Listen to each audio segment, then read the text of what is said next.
참 주님의 은혜가 우리 가운데 함께하는 것을 우리가 모든 삶과 또 예배를 통해서 경험하게 되어집니다.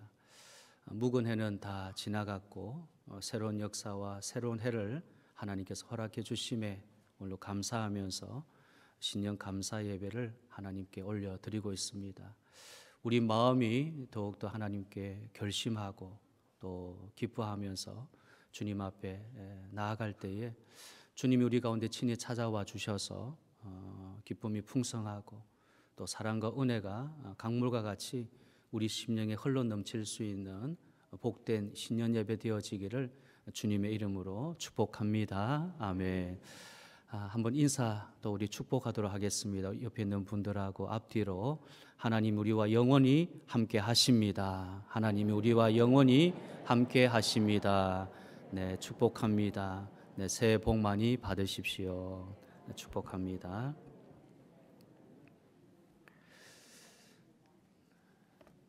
네, 오늘 히브리서 11장 23절부터 27절 오늘 본문 말씀으로 새로운 가치를 추구하는 사람이라고 하는 주제로 잠시 말씀을 나누려고 합니다. 신년 예배는 새해를 믿음으로 출발하는 성도의 신앙 고백이 담긴 예배입니다. 새해를 하나님 말씀과 함께 출발하고 하나님을 섬기는 예배로 시작합니다. 우리 성도들의 가정에 주님 평안과 복이 언제나 함께하기를 축원합니다. 새해를 맞은 성도가 우선적으로 해야 할 일은 새롭게 출발하는 이 자세를 갖추는 것입니다. 잘못된 전통과 구습과 습관과 부정적인 것과 상처와 고통과 옛 생각을 새롭게 해야 합니다. 그러나 무엇보다도 가치를 새롭게 정립하는 것이 최우선 과제입니다.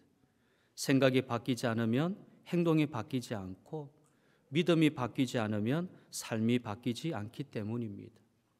보이는 행동과 삶과 말은 보이지 않는 생각과 믿음의 가치의 결과로 나타납니다. 그래서 가치를 바르게 정하는 것을 소중하게 여겨야 합니다. 현재 세계적으로 손꼽히는 경영 전략가인 게리 해멀은 지금 중요한 것은 무엇인가에서요, 과거의 산업 경제와 현재의 지식 경제를 지나 미래는 창조적 경제가 될 것이라고 말했습니다. 미래의 경영의 중요한 성공 원리 중 하나는 창조적 혁신을 이끄는 가치 이동이고, 그래서 가치가 새롭게 바뀌고 재배열되지 않으면 창조적인 경영이 이루어질 수가 없다고 말했습니다. 여러분, 성도의 가치의 출발은요, 예수 그리스도를 믿음에서 시작하는 것입니다. 예수 그리스도 안에서의 가치 전환, 이것이 예수 믿는 것입니다. 자, 오늘은 모세의 가치관 변화를 통해서 우리 성도들이 어떠한 가치 이동을 해야 되는지를 살펴보고자 합니다. 예수를 믿을 때 갖게 되는 가치관의 변화가 무엇이겠습니까? 자, 첫째는요, 인생에 대한 가치의 변화가 있습니다.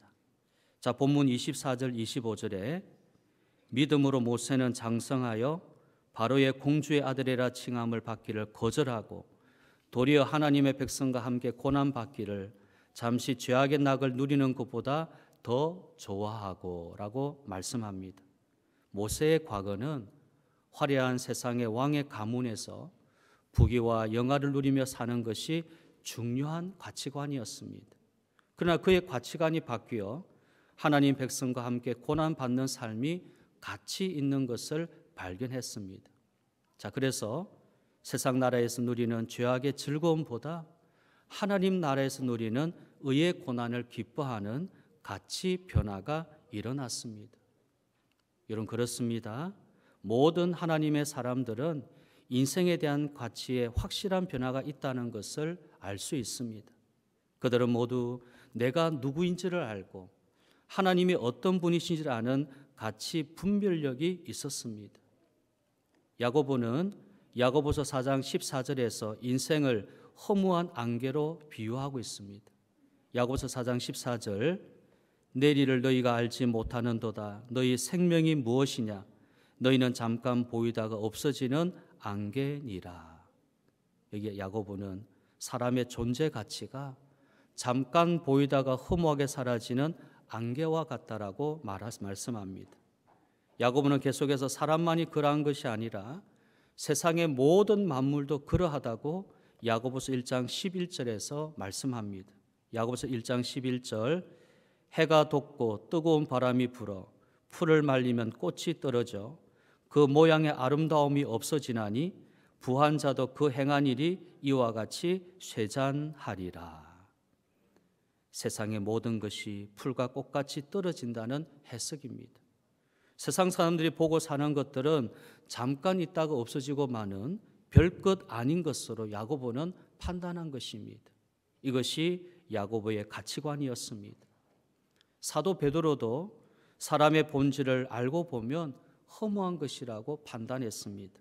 베드로후서 2장 17절 이 사람들은 물 없는 샘이요 광풍에 밀려가는 안개니 그들을 위하여 캄캄한 어둠이 예비되어 있나니.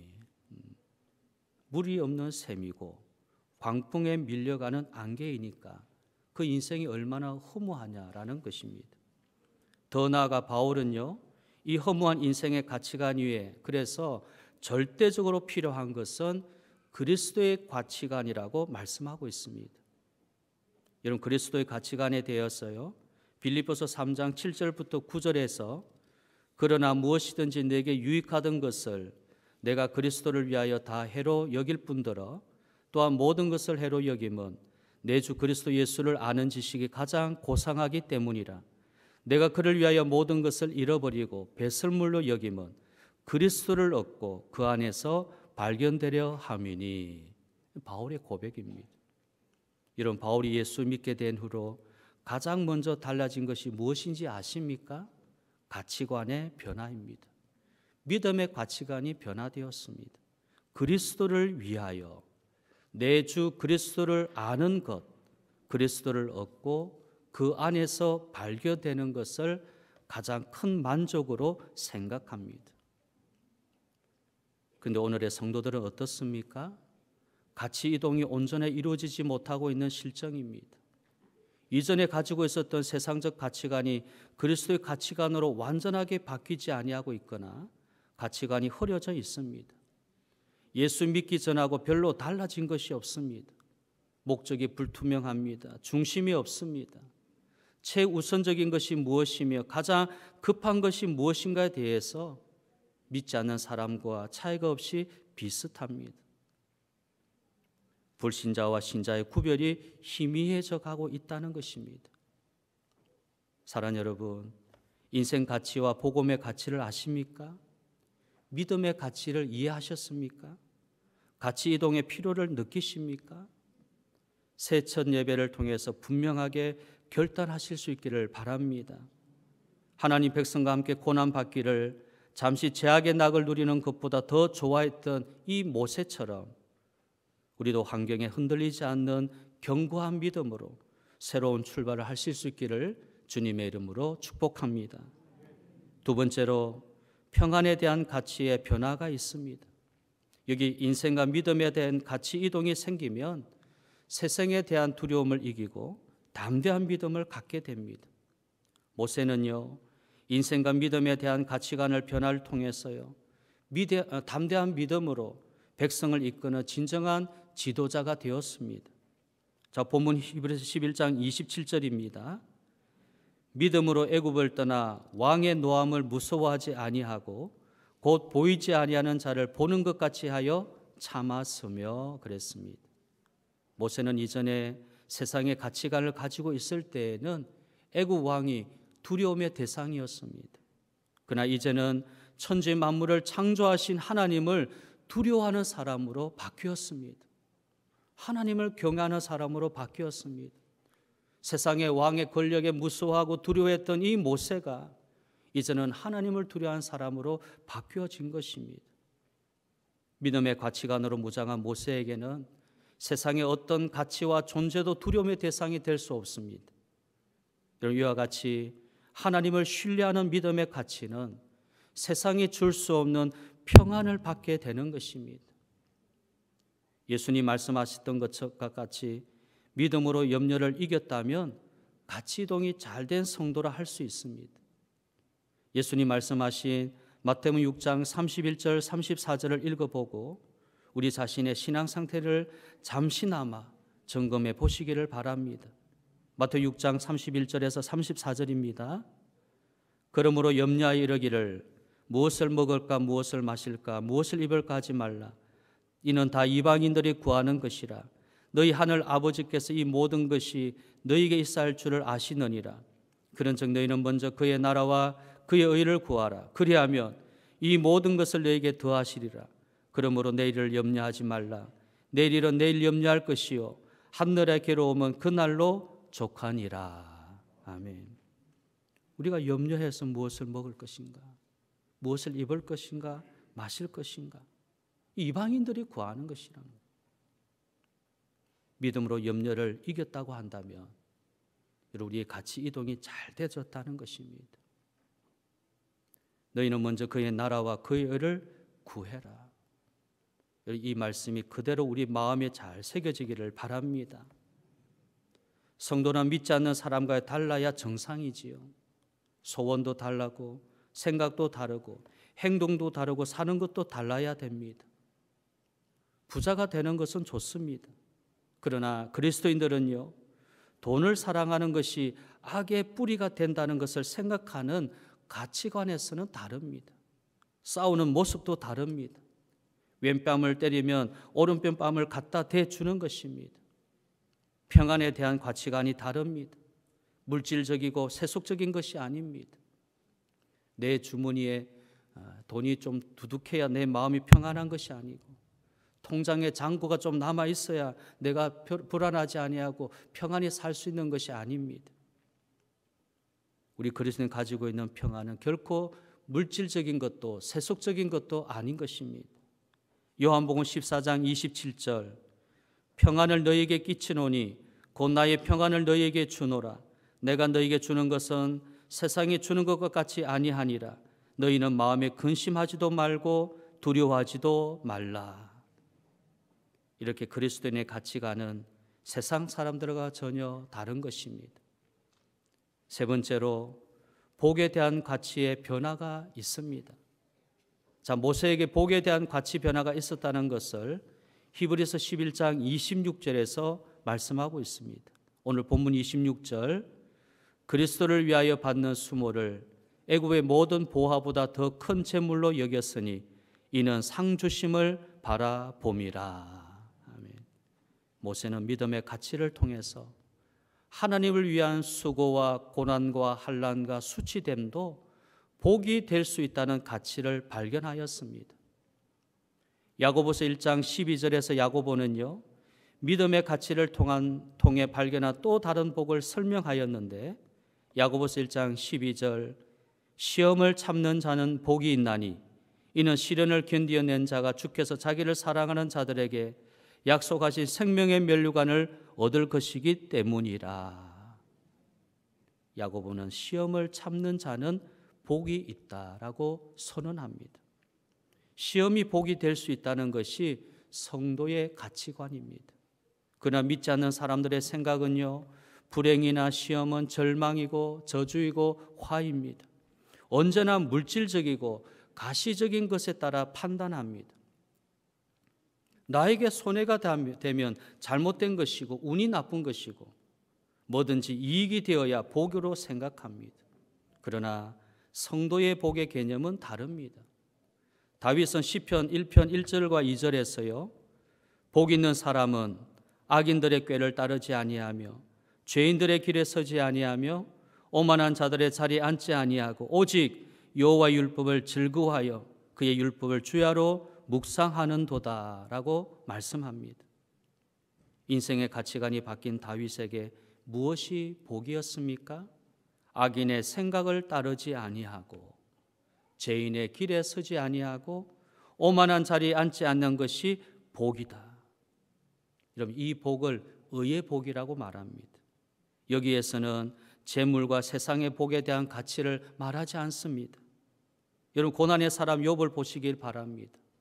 동방의 부자라고 일컬어지던 그가 하루아침에 몰락하여서 멸시당하고 병까지 들었습니다. 그러나 욥이 고난을 통한 복의 개념을 욥기 5장 17절 19절에서 이렇게 말했습니다. 볼지어다 하나님께 징계받는 자에게는 복이 있나니 그런즉 너는 전능자의 징계를 업신여기지 말지니라. 하나님은 아프게 하시다가 싸매시며 상하게 하시다가 그의 손으로 고치시나니 6가지 환난에서 너를 구원하시며 7가지 환난이라도 그 재앙이 내게 미치지 않게 하시며.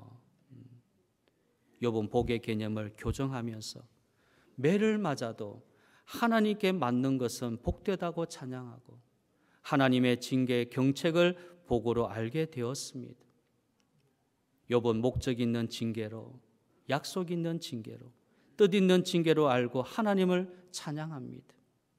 이 진리를 엄청난 미천을 들여 공부한 것이지요. 엄청난 값을 치르고 터득한 진리기에 일생을 하나님께로부터 떨어지지 않기 위해서 그토록 매달린 사람이 욥인 것입니다.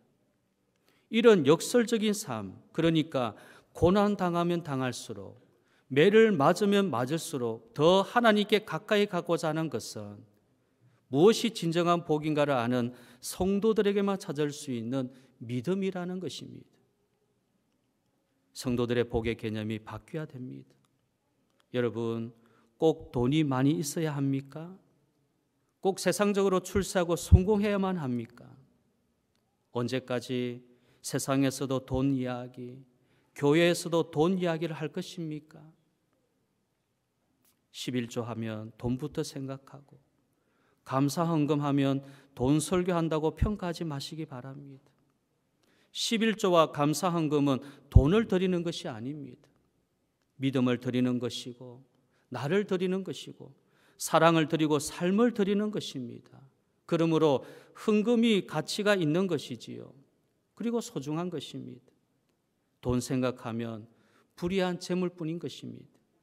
뇌물을 드려서는 안 됩니다. 언제나 하나님과의 관계로 생각하는 가치관으로 바뀌어야 됩니다. 하나님의 법을 따르고 하나님께 함께하고 하나님의 사랑을 받으며 하나님의 사랑을 믿으며 하나님의 사랑 안에 사는 이것이 복입니다. 이러한 복을 누리는 우리 모든 성도 되어지기를 바랍니다. 그리스도인의 가치관으로 사는 성도의 삶에 대해서 사도 바울은 디모데후서 3장 12절에 이렇게 말하고 있습니다. 무릇 그리스도 예수 안에서 경건하게 살고자 하는 자는 박해를 받으리라. 되는 대로, 물이 흘러가는 대로 사는 사람에게는 환난도 핍박도 없습니다. 더 잘 믿고 더 진실하고 더 거룩하게 살려고 할 때 박해나 시험이 있다는 것입니다. 싸움도 서로 상대가 되어야 싸움이 되듯이 시험도 시험 걸만한 사람이어야 시험이 있다는 것이지요. 여러분, 내게 시험이 있다는 것은 살아있다는 증거고 생명력이 작동하고 있다는 증거라는 것입니다. 죽은 사람에게는 시험이 없습니다. 죽은 사람에게는 박해가 없습니다. 예수 안에 생명이 있는 사람이기 때문에 시험이 있고 환난이 있다는 것입니다. 그러므로 시험 자체로도 성도들에게 엄청난 복입니다. 시험이 오면 참으십시오. 그래야 시험이 복임을 알게 되는 것입니다. 시험이 올 때 피하거나 걱정하며 망하게 되었다고 생각하지 말고 하나님께서 내게 주시는 사건으로 받아들여야 되는 것입니다. 시험 속에 큰 역사를 이루려는 하나님의 뜻이 있음을 잊지 마시기를 바랍니다. 시험에는 하나님의 약속이 있음을 잊지 마시기를 바랍니다. 시험에는 하나님의 사랑이 있음을 기억하십시다. 하나님은 사랑하는 자에게 시련을 주십니다. 그러므로 여러 가지 시험을 만나면 기쁘게 받아들이라고 말씀합니다. 야고보서 1장 2절 말씀, 내 형제들아 너희가 여러 가지 시험을 당하거든 온전히 기쁘게 여기라. 이는 너희 믿음의 시련이 인내를 만들어내는 줄 너희가 알미라. 이렇게 믿고 시험을 참으시기 바랍니다. 하나님이 인정하시는 온전한 성도가 되도록 시험 주셨다고 믿으며 그 시험은 복이 되는 것입니다. 여러분, 이것이 복을 보는 성도의 의식입니다. 성도의 가치 이동이라는 것입니다. 그런데 우리가 놓치지 말아야 될 것이 또 있습니다. 성도의 가치관을 움직이게 하는 것이 무엇인가라는 것이죠. 여러분, 그것은 하나님에 대한 지식에 관련된 신관입니다. 나는 하나님을 어떤 하나님을 믿고 있는가? 하나님을 누구로 믿고 있느냐의 것에 따라 가치관이 달라집니다. 실패와 좌절, 고난과 위기, 역경을 이길 수 있는 힘은 하나님을 아는 힘에서 나오기 때문입니다. 시험을 이기는 문제도 하나님에 대한 이해에 관한 문제입니다. 그러므로 야고보서 1장 16절에서 내 사랑하는 형제들아 속지 말라라고 강조한 것입니다. 하나님에 대한 잘못된 생각 때문에 시험에 속는다는 것입니다. 바른 신관이 없이는 바른 믿음은 불가능합니다. 하나님은 선하신데 악한 하나님으로, 내게 잘하시는 하나님인데 나를 괴롭히는 하나님으로, 모든 것을 아시는 하나님인데 모르시는 하나님으로 잘못 생각을 합니다. 하나님은 성도들을 풍성하게 하십니다. 복된 생활로 이끌어 가시는 분은 하나님이십니다. 하나님 자신을 위하여 사람을 희생시키고 파멸로 이끄시는 분이 결코 아닙니다. 오히려 우리를 위해서 자신을 희생하시는 하나님이십니다. 그런데 성도는 이런 하나님에 대한 철저한 신앙 고백이 부족합니다. 그래서 시험이 오면 고통을 주시는 하나님, 슬픔을 주시는 하나님, 가난과 질병을 주시는 하나님으로 평가하며 원망하고 불평을 합니다. 교회를 떠나기까지 한다는 것입니다. 하나님 그런 하나님 아니십니다. 참 좋으신 하나님이십니다. 선하신 하나님이십니다. 바울은 이런 선하고 좋으신 하나님에 대한 이해를 통해 슬픔과 고통과 가난 속에서도 언제나 합력하여 선을 이루신다라고 믿음으로 고백하고 있습니다. 하나님을 바로 알고 믿음 생활해야 할 것입니다. 바로 이런 하나님에 대한 이해가 있을 때에 우리 성도는 요동하지 않는 것입니다. 여러분 보십시오. 돈이 없어 시험에 넘어지는 것 아닙니다. 지식이 모자라서 넘어지는 것도 아니지요. 인간관계가 잘못되어 넘어지는 것도 아닙니다. 하나님과의 관계와 하나님에 대한 잘못된 신관 때문에 넘어지는 것입니다. 고난을 기쁘게 이길 수 있는 것은 선하신 하나님, 아들까지 아끼지 아니하시고 주시는 하나님, 좋은 것을 주시는 하나님, 변함없으신 하나님을 알기 때문입니다. 이런 하나님을 알 때 바른 가치관이 세워지고요. 이를 통해 그 어떤 것에도 넘어지지 않는 능력 있는 성도가 되는 것입니다. 바른 신관을 가지십시다. 바른 가치관을 가지십시다. 그러므로 여러분이 먼저 첫 열매가 되셔야 그 다음에 믿는 사람들과 우리의 후손들이 그 뒤를 자랑스럽게 따를 것입니다. 우리가 새로워져야 교회가 새롭게 되고 사회가 새롭게 되는 것입니다. 교회가 왜 이럴까? 교회가 왜 이렇게 되어지나? 여러분 그렇게 이야기하지 마십시오. 내가 변화되지 아니하면, 내가 새로워지지 아니하면, 내가 새로워져야, 내가 변화되어야 교회가 새로워지고 변화되는 것입니다. 새해가 시작되었습니다. 새로운 믿음의 출발을 통해서 이 한 해도 성공적인 삶을 살아가는 복된 한 해 되어지기를 주님의 이름으로 축복합니다. 아멘. 자, 기도 한번 하십시다.